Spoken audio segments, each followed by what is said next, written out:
7 o'clock, Sunday night. Let's get to it. It's Topical starts right now.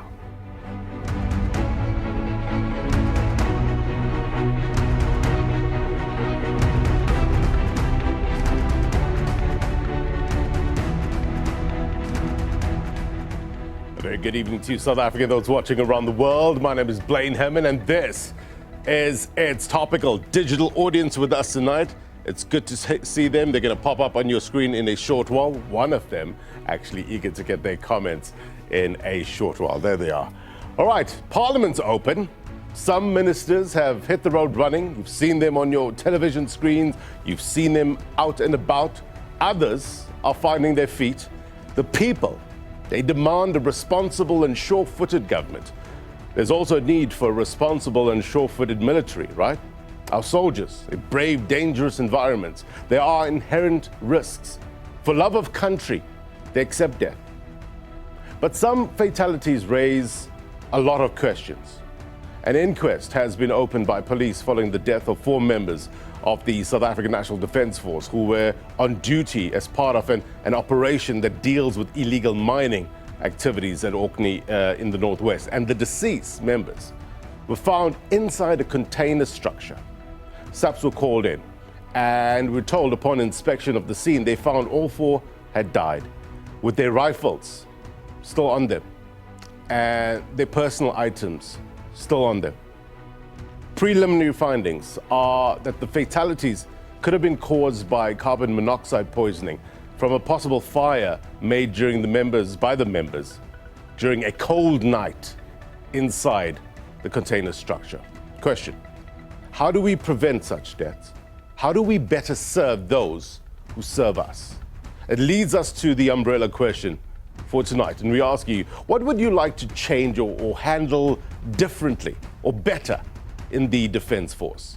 Let us know at SABC TV_TV. We would love to hear your comments. Let's walk and talk. I'm going to get you some context with regards to this story. How do we improve the lives of our soldiers? And are you confident that the South African National Defence Force can sufficiently protect the country and its assets and its interests? Let us know at SABC_TV. That's the handle. Perspective coming up.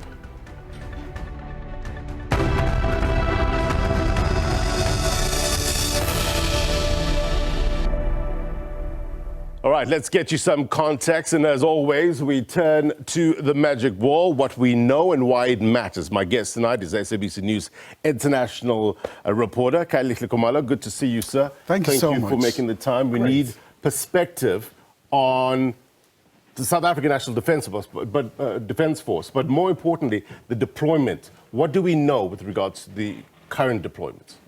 Well, obviously, as you know, that Blaine, when it comes to South Africa's foreign policy, the issue of peacemaking, the issue of human rights, promotion of democracy, those are very key pillars. So when it comes to the deployment, I mean, you look at the current situation, a very volatile situation in the eastern part of the DRC. Right. So it's a two-pronged mission that you have. So the first one that has been really there for quite a number of years, to be precise, about 24 years or so, that's MONUSCO. Right. Which is led by the United Nations. But then there is a recent mission of South Africa alongside Malawi and Tanzania. So those are the missions that are really trying to restore stability in that part of the DRC. But also, in the main, also you do have a mission that is currently deployed in Mozambique.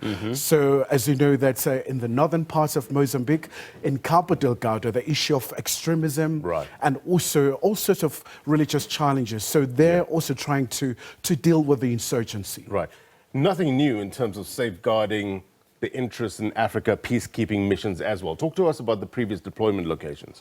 Very important deployments, Blaine. I mean, for example, you look at what's been happening in Sudan. I mean, this is a country that is facing a massive conflict. So, but in the Darfur region, we're talking about here 2003 or thereabouts, where the South African soldiers were deployed to try and make sure that, you know, there's normalcy restored. But also Liberia as well. That was a very critical time, you know, in West Africa. Africa, a country that was facing a massive conflict, but also Burundi as well, you know, really trying to make sure that they bring all the warring factions and really just making sure that they deal decisively with these issues. But of course, a very key one around the piracy here in the Southern African region, along the Mozambican Channel. So you also do have the soldiers deployed there. Right. I want to talk a bit about those killed in the line of duty. We've heard reports that we lost soldiers recently. I read out something earlier on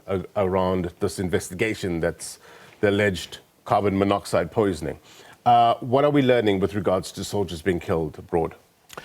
A very, very sad situation, Blaine, especially because, I mean, you look at these deployments, whenever they're sent out, it's always this massive occasion where they want to serve, where they're willing to pay the supreme price. Right. So it's always a very unfortunate incident, especially when you look at the context of the DRC, where we've seen a surge of these fatalities.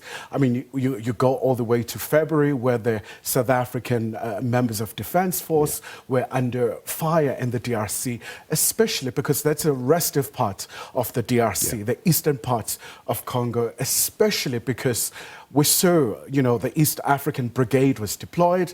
They were not able to deal with the security there. So it was quite a, you know, a mission that was aborted. But now you do have South African soldiers there. So it's always a very somber occasion, Blaine, especially when they are being repatriated, when they fly back to the country, either via Waterkloof, Air Force Base. It's always a terribly sad occasion. We need money to be combat ready. We need money for resources. What are we learning in terms of the budget from last year, last financial year, and this financial year? A very, very critical issue, because it's all about rands and cents, Blaine, especially because we've seen the budgetary constraints, you know, across the departments, and also Defence is a victim of this. So, but with this recent budget vote in Parliament by Minister Angie Motshekga, we saw just a slight increase. But of course, I mean, whenever you talk to the defence experts, they do say that this is highly concerning, especially because it's about, you know, the security of the country, but also it's about these national interests outside of South African borders. I wonder what we can read into this with regards to how serious government is in terms of their financial commitment to protect national security. Kaya, thank you very much indeed for your time. Much appreciated. All right. That's SABC News International reporter Kailihle Komaro there. Important context. We will discuss this further with our guest in a short while. I want to get to our regular Word on the Street feature, and we took to the streets, various streets of Johannesburg, seeking diverse insights and perspectives on this topic. And this is what you had to say. Take a look. We want the Minister of Defence to consider putting more soldiers at the border gates and in all the important government buildings like Home Affairs. Then we will know that we are protected. Home Affairs, I think the priorities for the 7th administration, particularly for the new Minister of Defence, should be one, to increase the training of the current defence soldiers that we have, but two is to increase recruitment of soldiers. But I think they should concentrate on ensuring that the young people that are employed are given space to come and work in the military.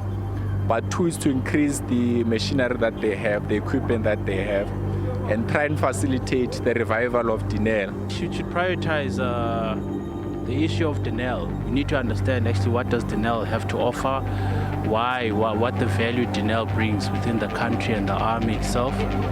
And also we should look in terms of our security, in terms of security cluster in itself. We don't know how secure we are. I think there should be more opportunities for students and also other bursaries that can help students to get this qualification of military. By saying this, there should be more fields created. Like for example, the youth should be exposed to military to know what is it, so that they can get into the field of military. Angie Motshekga must focus on the borders, so she must put more military. And two, the military must expose like the youth, because these days kids, they don't want to be soldiers. What I suggest she does is to strengthen security at the borders. Immigrants, they are making it hard for us. They do such an important job. How can we better serve those who serve us? Let's get to the discussions. A number of guests have gathered. Also, our digital audience is here. They protect the territorial, that is the South African National Defence Force, protects the territorial integrity of this country. So it's an important conversation. My guest tonight is Dakota Legoete, Chairperson of the Portfolio Committee for Defence and Military Veterans, as well as Advocate Pikkie Greeff, National Secretary of the South African National Defence Union. Thank you very much indeed, both of you, for joining us. Also, our digital audience as well. If you have any questions, please raise your virtual hand. I'll do my very best to get your comments on the air. Good to have you. Mr. Legoete, maybe I can start with you. With regards to, you've heard the budget funding issues, the budget for the last financial year compared to this year, slight increase. How urgent is it to get proper funding for the South African National Defence Force? Thank you very much, and thank you also to the viewers. It's extremely urgent to get the budget for the defense of the country, because you know the defense, once it collapses, it's a security lapse. Yeah. And as a country, our territorial integrity and sovereignty will be undermined. So it's very much important. We must not repeat the mistake we did when we had an energy crisis in the country, where ESCOM had to upgrade. We waited until we reached the stage of load shedding. So equally with the defense budget, we don't have to wait until we have a security lapse. Yeah. And our country is turned into Sodom and Gomorrah. Yeah. I mean, we don't want to get to that point, Advocate Greeff. What are your members telling you with regards to the realities on the ground? From what Mr. Legoete was saying, are they confident that there's political will in order to get them the funding they need to be combat ready? Well, I don't believe they think at this stage there's the political will, but I can tell you this also. They are very determined as members of the SANDF to let people listen to what is going on in the Defence Force. And we must say we are rather pleased with the past few weeks where we've seen that politicians seem to have changed tack on this and have had insight into the fact that there is really, funding is really an issue, and it's an important issue. And I want to add to that as well that, you know, the members of the Defence Force are as important as anybody in the police or in education or in health or any one of those very important departments where a lot of budget is being spent as well. But there's no reason why the Defence Force should become the stepchild of the public service. What are your members, what's the practical realities in terms of what are members going through on a daily basis? What are they telling you? Well, initially, if we can take this deployment in the DRC as an example, initially we were told when they arrived there was, for instance, not enough accommodation, not ablution facilities, you know, a lot of the infrastructure wasn't there and the equipment that they needed wasn't there yet. So that was fixed over a course of a couple of months. And, you know, so they experience a lot of shortages in things like rations, uniform, and that kind of thing. And that makes it very uncomfortable, because when you expect a soldier to do his job in a professional way, then you need to give him what he needs to do that job. Government, Mr. Legoete, needs to meet them halfway. We're sending them out. We're asking them to protect this nation. But from what Advocate Greeff is saying, we're coming up short in certain areas. As a portfolio committee, what would your priorities be in this 7th administration in terms of turning this around? Look, our mandate is to, in terms of Section 200 of the Constitution of the Republic, is to defend the territorial integrity and the sovereignty of our country, also to uphold the Constitution and all international laws. And that particular mandate will not be achieved without proper funding, because you need to understand military in its own nature, it's a science. And any science for its research and development to grow and its capabilities to modernize, you need to fund it. And that is our attitude, because we want to engage with the Finance Appropriation Committee so that they can increase funding for us, because currently we have many problems. From SABC's report that 60,000 South Africans are dying in the hands of criminals. 30 million of our people sleep every day without food. And those who can afford to protect themselves, they have high walls, security fences, but the poorest of the poor, they expect taxpayers from us as a committee, from us as lawmakers, to protect them. And we have taken that particular oath to protect them. And we cannot be wish-wash with that. Are you confident, though, with regards to making progress in this regard? Because you'll need, obviously, critical engagements between DOD, National Treasury, and those within Parliament. Is that happening?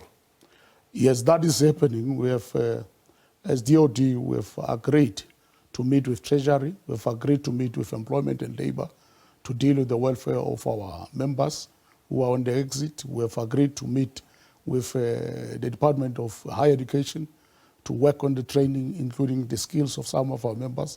We have also agreed to meet with Sectoral Information and Training Authority to the creation of the Cyber Security Center, which will be run by the Defense Intelligence to ensure that we safeguard our website in this country, we protect our people from scammers who are dealing on cyber network.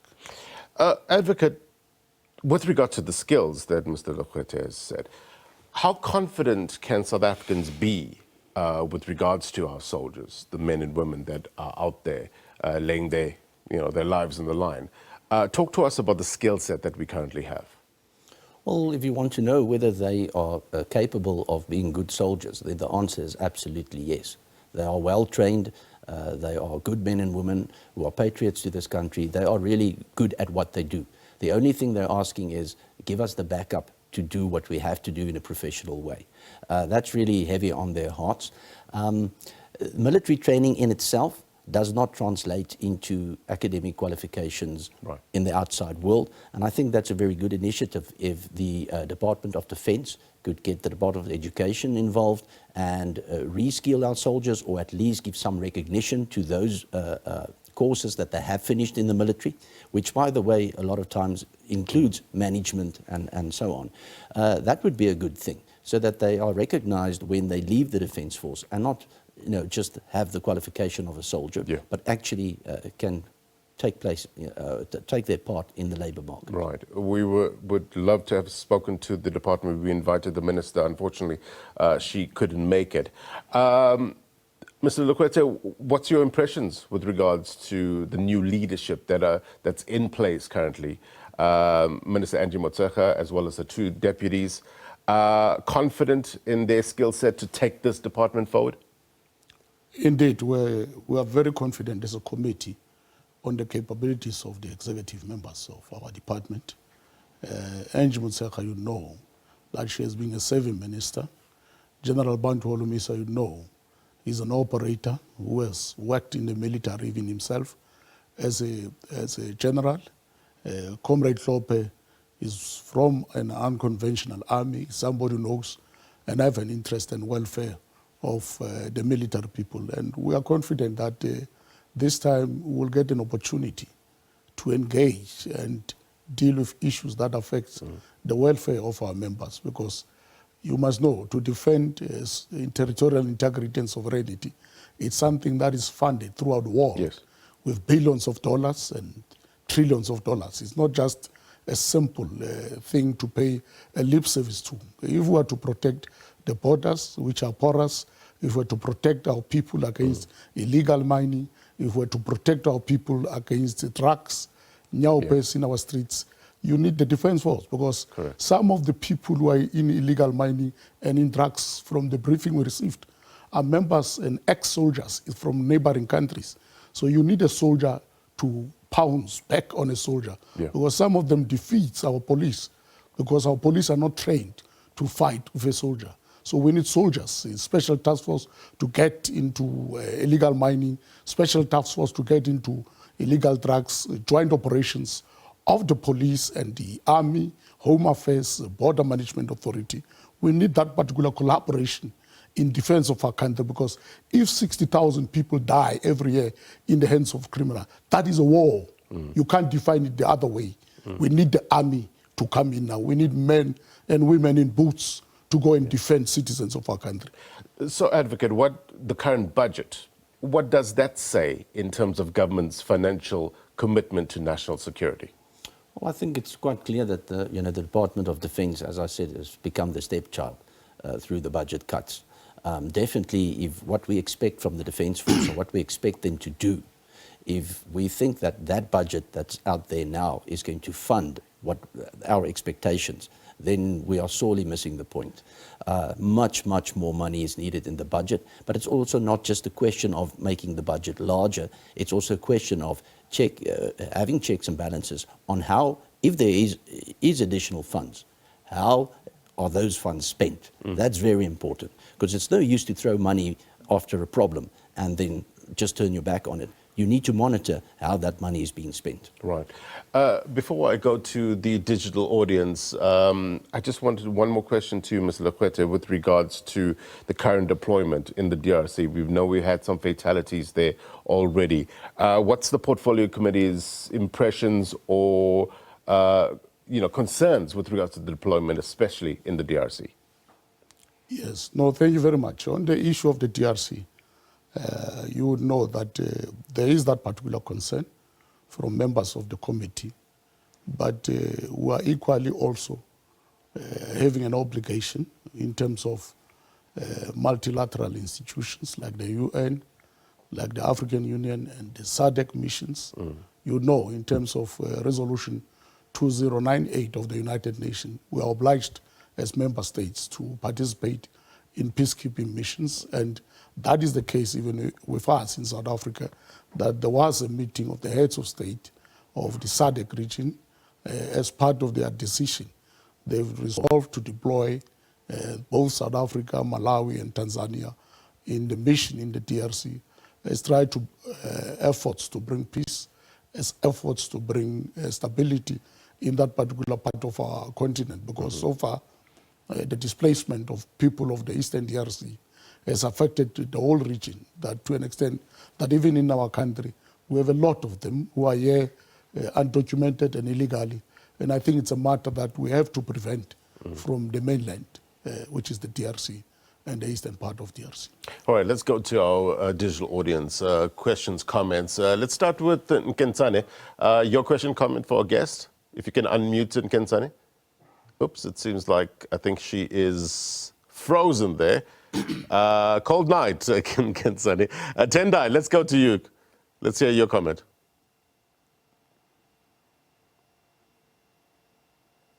If you can unmute Tendai, go ahead.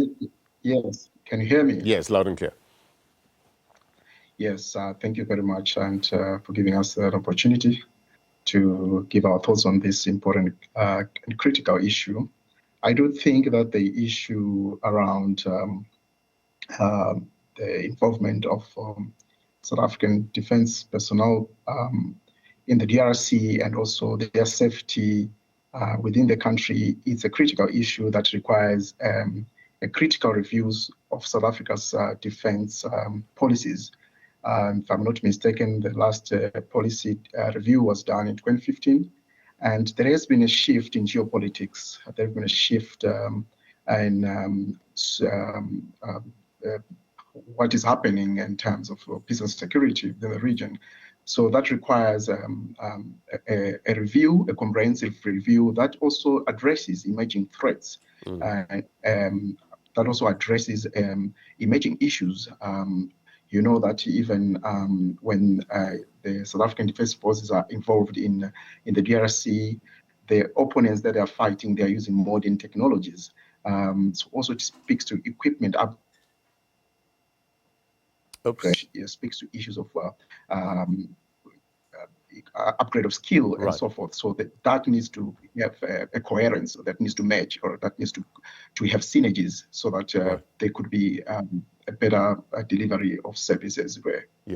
Tendai raises an important point, Mr. Legoete, with regards to South Africa's foreign policy, policies, and the current causes that it's undertaking.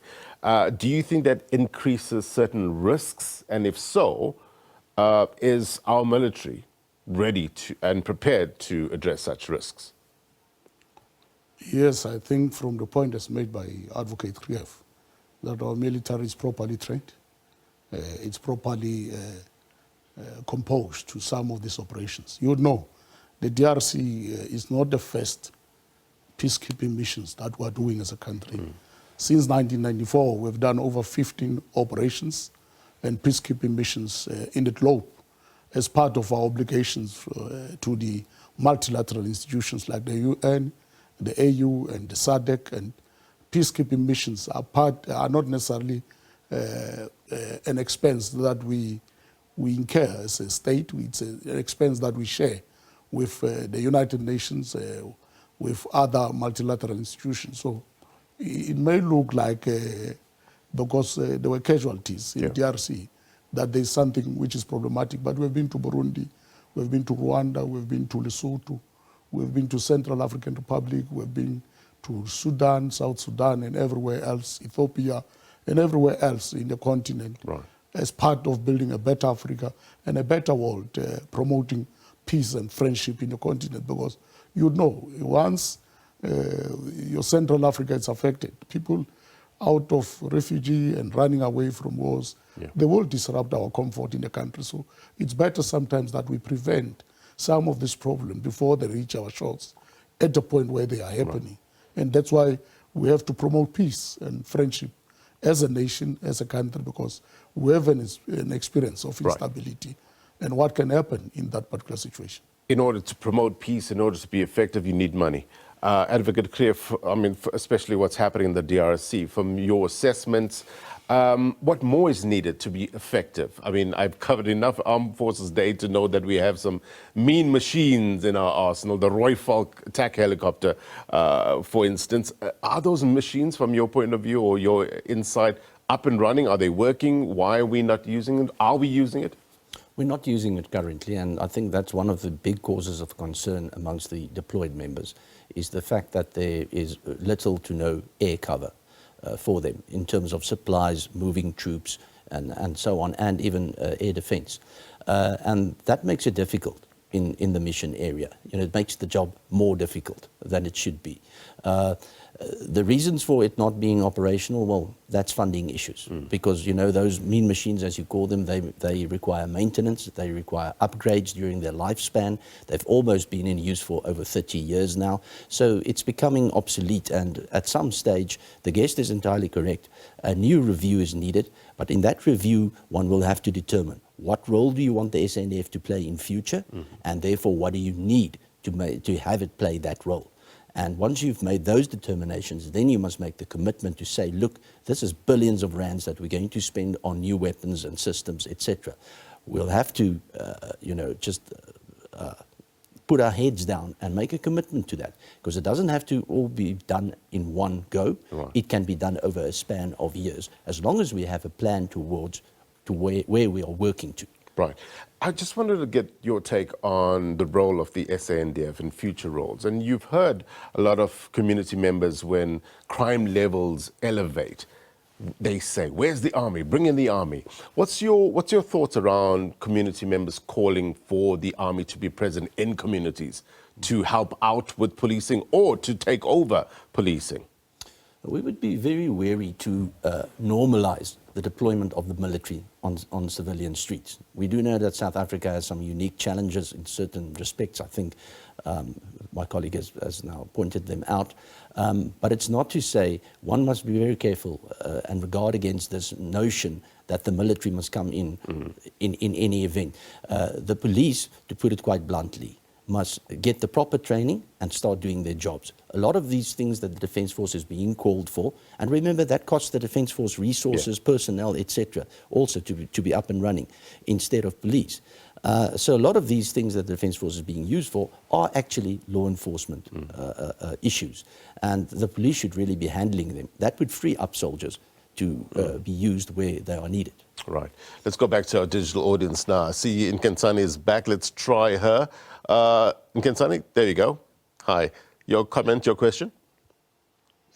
I think my question, and I hope it wasn't touched on while I was off, is what are the risks of having more frequent times of defense reform and review? So I'm aware that we've had one from 94 and then another in around 2015 or 2014. But I'm curious about what kind of risks we'd run into if we had reviews happen more frequently, such as in Japan, Germany, Canada, to name a few. And I wanted to ask that to the advocate and Mr. Legoete. Mr. Legoete?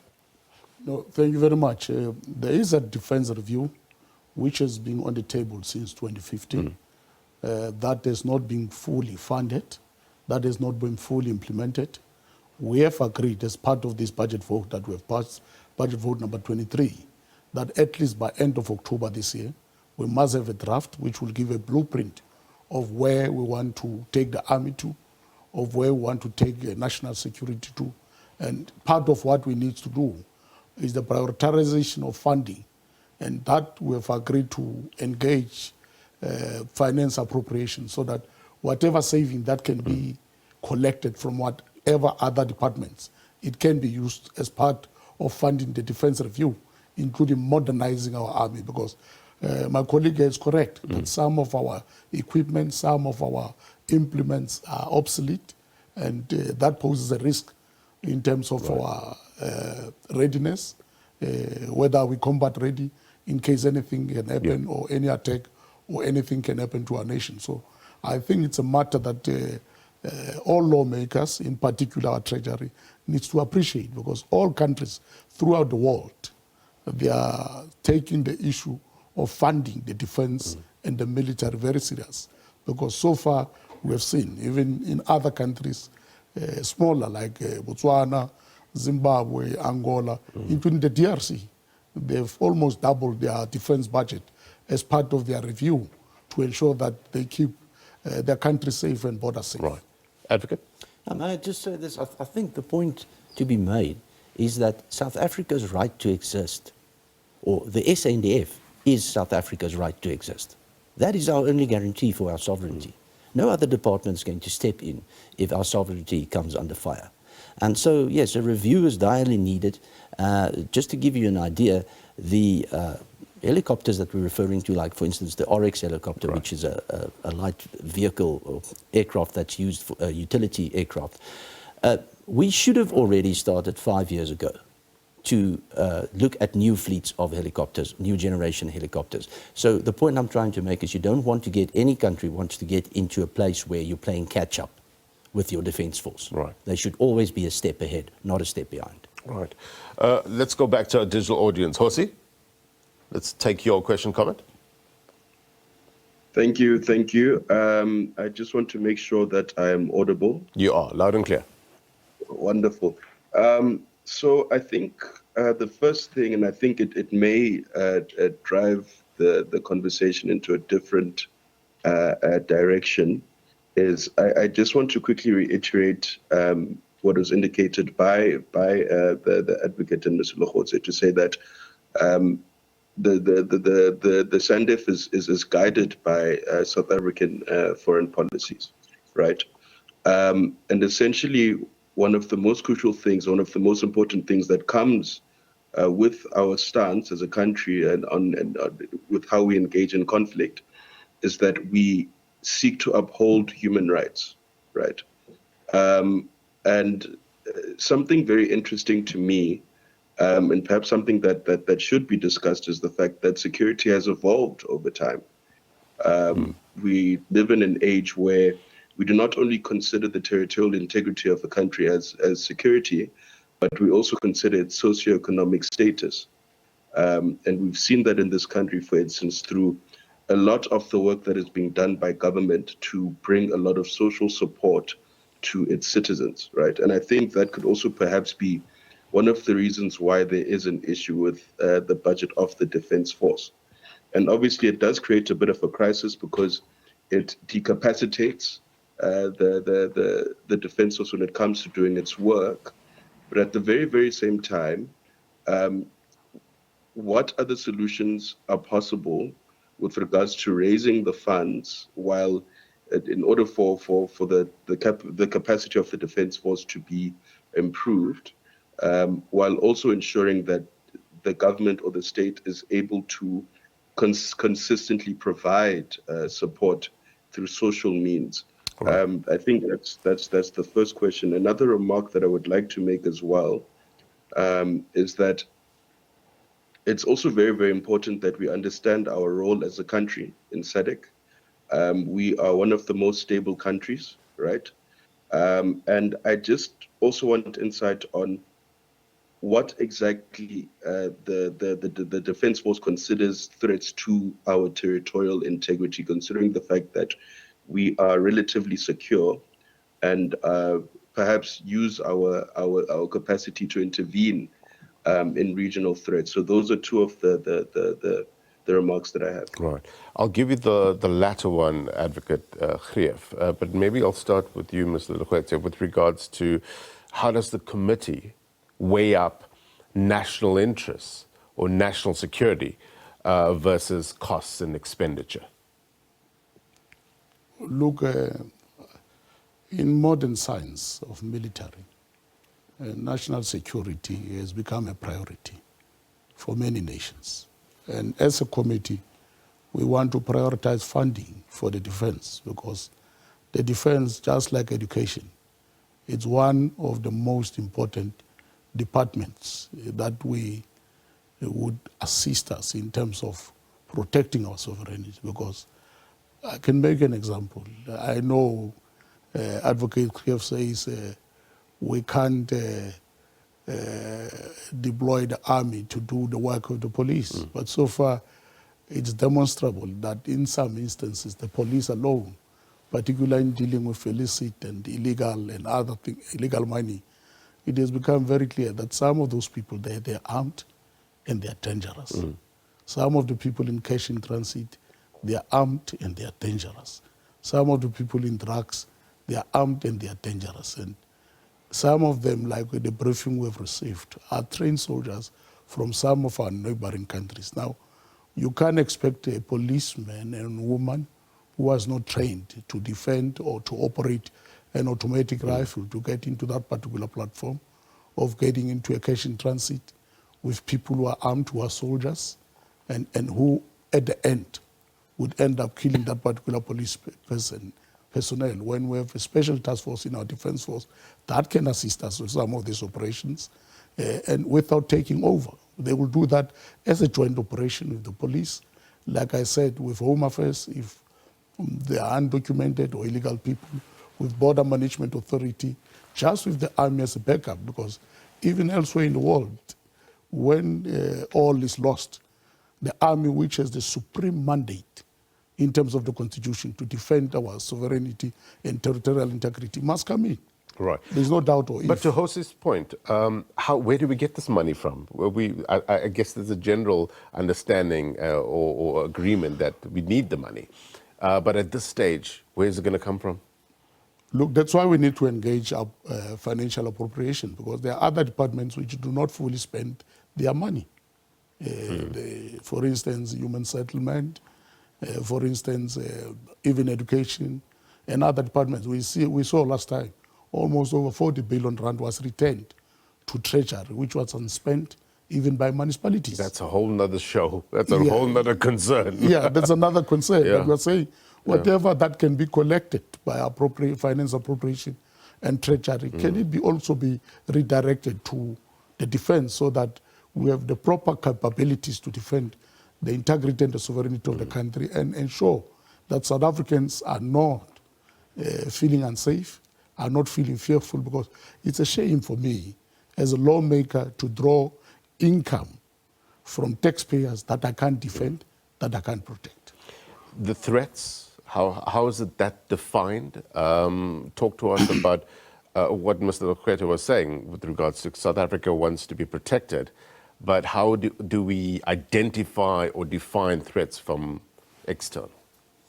I think the most important threat in our situation, South Africa's situation, is, as my colleague referred to, is where there's instability that leads to all kinds of displacements and social upheavals.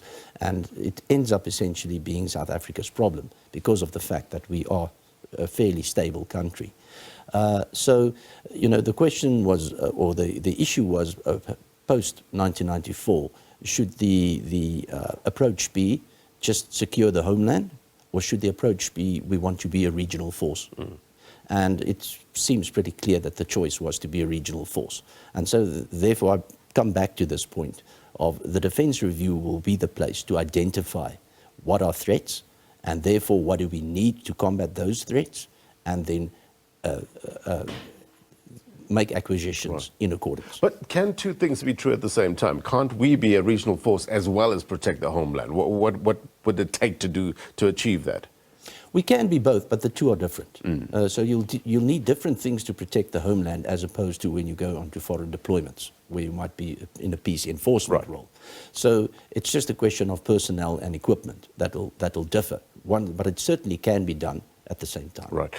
We need to take a quick break. I know Nkensani's hand is up. Ellis, I see you as well. I'm going to come straight to you first up after the break. We need to talk about some of the critical areas as well.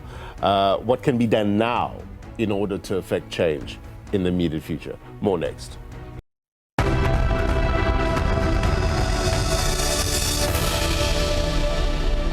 Welcome back. You're watching It's Topical. We're talking about the Defence Force, sharp focus. As I said at the top, we would have loved to have the Minister of Defence, Angie Motshekga, in studio. Unfortunately, she couldn't make it. But we endeavour to try to get some context. What are the issues on the ground as well? My guests are talking to that. I want to get to my digital audience as well. Elias, let's hear from you. You've been patiently waiting. Your question, comment. Good evening. Am I audible? You are. Okay, so there are many issues I've observed during this whole session. Firstly, the minister is not here in an important session, and that's quite problematic for a start to be appointed and can't attend such serious events where you learn from the audience what they want. So that alone portrays a bad image. And secondly, the security spectrum as a whole, or the security sector, needs an overhaul, because the situation we have now, it's unsustainable for years to come. Since 1994 till this day, we know the budget has been declining. And we cannot have a situation where we talk about budget is being cut, but we are not being proactive to come with solutions on how we can maneuver around that whole situation. Right. And I wanted to know how the military conduct its operation in the security sector that is evolving from now and now. Because what we have, we see they are quite outdated in their approach. They are not equipped to the extent they are supposed to be equipped, where they are able to fight the rebels, particularly the M23. We know they've never been in a situation they deal with such situation where they operate in difficult terrains, because we see the rebels in DRC, during the day, they are civilians, and at night, they become rebels. So it's a situation that we also have to reflect on to make sure that our intelligence becomes a key priority, right, in a sense that other situations becomes hard to deal with. So I wanted to know what has been done, and what's the approach the committee is seeking to achieve, so we can have realistic goals. Maybe in the next 3 months we want to achieve this, because October it's quite fun. People are dying in DRC. Okay, I got your question. Mr. Legoete, what's the committee's end game here in terms of what do they hope to achieve in the immediate future? Where's the critical areas? The critical areas, it's funding on the defense review. It's funding on modernizing our equipments. It's funding on training our personnel. Now, what needs to be understood in our country, I made an example of how we had an energy lapse, which later was called load shedding. Part of it was through mismanagement of resources, underfunding, and equally, we are at a risk of security lapse if we continue cutting the budget of defense, if we continue underfunding the defense mandate, because defense, just like any national interest or priority, it's something that needs to be properly funded, because, I mean, even implements and equipments we have, some of them over 30 years. You need to update their software, you need to maintain them, you need to maintain even vehicles and other logistical support equipment that you need. So all of these things, they need funding, including, if we were to defend our borders, including some of our marine responsibilities in the sea and oceans, which are used to bring in drugs in our countries, which are used to bring in other things. We need radars which are working. We need satellites which are working. And all of those things to protect our sovereignty, they need funding. And there's no way, and we can explain it, except to request our treasury and all lawmakers to appreciate that any incompetency, any ineptness or timidity can lead to a security lapse. What's your biggest concern in terms of the security lapse? What's your main concern? Look, our main concern would be if there was to be any eruption of terrorism, how ready are we? If there was to be, I mean, over 60,000 South Africans are dying in the hands of criminals, according to SABC and Statistics SA. I mean, how do we defend those people? Because for 60,000 people to die, it's a lot. Not even such numbers are dying in Ukraine where there's war. It means as the defense force, who has a supreme mandate in terms of Section 200 of the Constitution, we must come in to help through joint operations, to put more boots and more women and men who are soldiers on the ground to assist us. Let's get final comments from Nkensane, and then we'll get final comments from our guests. Nkensane? Thank you. I just wanted to highlight that I see how security interacts. On one side, we have our domestic environment, then we have our regional and international environment, and in the middle, we have our border. And I think my comment right now would be that I feel that South Africa really needs to focus on responsible regional peacekeeping, where we're aware of our budget and our constraints, and at the same time, we're doing both, like the advocate said. And I would like to see how our country continues to explore how to do that in a way that does not sabotage ourselves. All right. I've got 30 seconds. Last word to you, Advocate Greeff. I think the message is we are in a race against time. And if we don't do something now, we are facing a disaster. All right. Thank you very much indeed for your time. No doubt these conversations will continue. Hopefully we can get you back as well with the minister and talk about these issues, but more importantly, action some of the requests that are coming from soldiers on the ground who face these realities as well. But thank you very much indeed. To my digital audience as well, appreciate your contributions and your questions. All right, before we go, here's my take. It is often in difficult moments and tragedies that our humanity is revealed in its truth. Our soldiers give us a chance to appreciate this truth.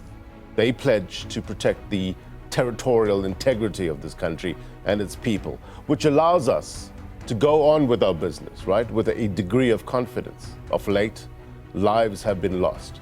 But here's the big question. Can we use tragedy to pivot to better? What have we learned from these deaths of our soldiers? The understanding is that they fight for us, right? Our soldiers' enemy is often our enemy.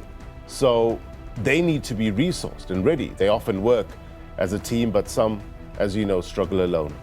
We need progress in this regard, not necessarily perfection. So don't let perfection be the enemy of progress. Let's cut the noise and focus on what's good for this nation and those who decide to serve.